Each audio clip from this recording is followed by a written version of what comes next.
హిందువులందరినీ సంఘటితం చేయడానికి హిందూ ఏక్తా యాత్ర చేస్తున్నామని బీజేపీ రాష్ట్ర అధ్యక్షుడు బండి సంజయ్ అన్నారు. కరీంనగర్లో జరగబోయే హిందూ ఏక్తా యాత్రకు భారీగా హిందువులు తరలిరావాలని పిలుపునిచ్చారు. సాయంత్రం 4 గంటలకు ప్రారంభం కానుందన్నారు. ఏక్తా యాత్రలో అసోం సీఎంతో పాటు కేరళ స్టోరీ యూనిట్ కూడా పాల్గొంటుందన్నారు బండి సంజయ్తో మా ప్రతినిధి రవీందర్ ఫేస్ టు ఫేస్. కరీంనగర్లో హిందూ ఏక్తా యాత్ర ప్రారంభం కానున్నది. ఇప్పటివరకే కరీంనగర్ అంతా కూడా కాషాయమయంగా మారిన పరిస్థితులు. ఇప్పటివరకే బీజేపీ చీఫ్ బండి సంజయ్ మనతో పాటు ఉన్నారు. అడిగి తెలుసుకునే ప్రయత్నం చేద్దాం. చెప్పండి సార్, ఈ ఏక్తా యాత్ర దేని ఉద్దేశించి ఈ ఏక్తా యాత్ర ప్రారంభించడం జరిగింది? ఇక్కడ ఈ ఏక్తా యాత్ర హనుమాన్ జయంతి సందర్భంగా దాదాపు 10-12 సంవత్సరాల నుంచి కరీంనగర్లో ఈ హిందూ ఏక్తా యాత్ర నిర్వహిస్తున్నాం. ఈ హిందూ సమాజం యొక్క సంఘటిత శక్తిని, ఐక్యతను ప్రదర్శించేటువంటి ప్రయత్నమే ఈ హిందూ ఏక్తా యాత్ర. ఇది ఏ మతానికో ఏ వర్గానికో వ్యతిరేకం కాదు.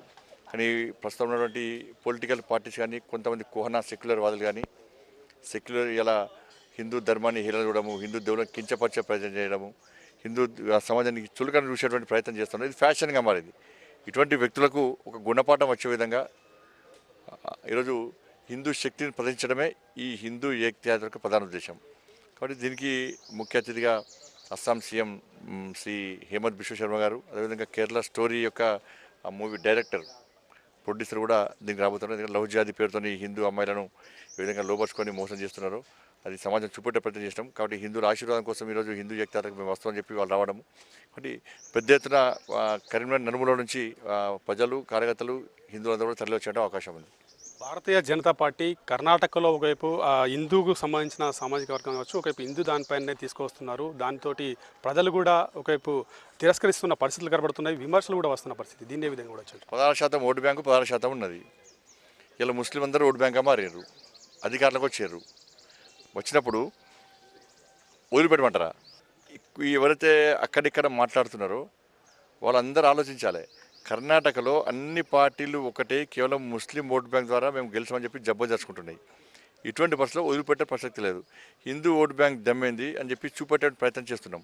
ఇదే ఫ్యాషన్. ఇవాళ ఏమైంది? ఇవాళ అయ్యప్పని తిట్టేటోడు మంచోడు, అయ్యప్పని కించపరిచేవాళ్ళు మంచోళ్ళు, సరస్వతి అమ్మవారిని అవమానపరిచేటోళ్ళు మంచోళ్ళు, హిందువులను నరికి చంపుతున్న వాళ్ళు మంచోళ్ళే. వీళ్ళంతా మంచోళ్ళే, వాళ్ళంతా మతత్వ వాళ్ళు, సెక్యులర్ వాళ్ళు.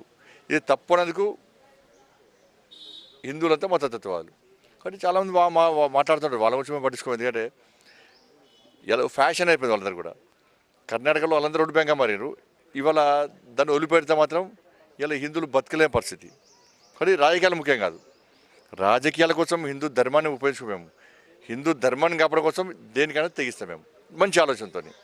హిందూ ఏక్తా యాత్ర ఎక్కడి నుంచి ఎక్కడి వరకు కొనసాగుతుంది? ఎంతమంది పాల్గొనే అవకాశం ఉంటుంది? అలా వేలాది మంది తరలి వచ్చే అవకాశం ఉంది. వైశ్య భవన్ నుంచి ఇవాళ 3 వైశ్య భవన్ వరకు కరీంనగర్ పూర్వ వీధుల గుండా ఈ యాత్ర పెద్ద ఎత్తున జోస్తోని, ఒక ధార్మిక భావంతో ఇలా నిర్వహించబోతున్నాం. ఇది తెలంగాణ రాష్ట్రంలో ఒక చరిత్ర సృష్టించబోతున్నది.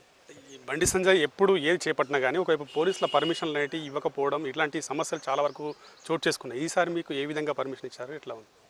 పర్మిషన్ ఇచ్చి రానండి. మీరు అన్నవారే బండి సంజయ్ మీటింగ్ పెడితే ప్రభుత్వానికి భయం, పోలీసులో భయం, ఎందుకంటే క్రౌడ్ ఎక్కువ వస్తుంది. కానీ జరగనీయకుండా అడ్డుకోవాలి. పర్మిషన్ ఇస్తారంటే క్రౌడ్ తగ్గియాలి అని చెప్పి ఒక దురాలోచనతో ఉంటారు. కానీ దాన్ని ఎవరు పట్టించుకోరు. భారతీయ జనతా పార్టీ కార్యకర్తలు కానీ, హిందువులు కానీ, యువకులు కానీ పట్టించుకోరు. పర్మిషన్ తీసుకొని పండుగలు చేసుకునే దౌర్భాగ్య పరిస్థితి ఈ తెలంగాణ రాష్ట్రంలో వచ్చింది. కాబట్టి ఈరోజు పర్మిషన్ ఇచ్చారు. అది పర్మిషన్ ఇచ్చిన పోలీసులకు, ప్రభుత్వానికి కృతజ్ఞతలు. ఇది పరిస్థితి. హిందూ ఏక్తా యాత్ర ఒకవైపు భారీ విగ్రహంతో ఈ పురవీధులలో ఈరోజు సాయంత్రం తిరుగుతుంది. ఈ హిందూ ఏక్తా యాత్రకు దాదాపు 1,00,000కు పైగా కూడా హాజరవుతారు. అదేవిధంగా కొంతమంది ముఖ్యులు కూడా అటెండ్ అవుతారు. ఈ ఏక్తా యాత్ర తెలంగాణలోనే భారీగా కొనసాగే అవకాశం కనబడుతుందని బండి సంజయ్ మనతో చెప్తున్న పరిస్థితి. కెమెరా పర్సన్ వినయ్తో కలిసి రవీందర్, న్యూస్ 360 కరీంనగర్ నుంచి.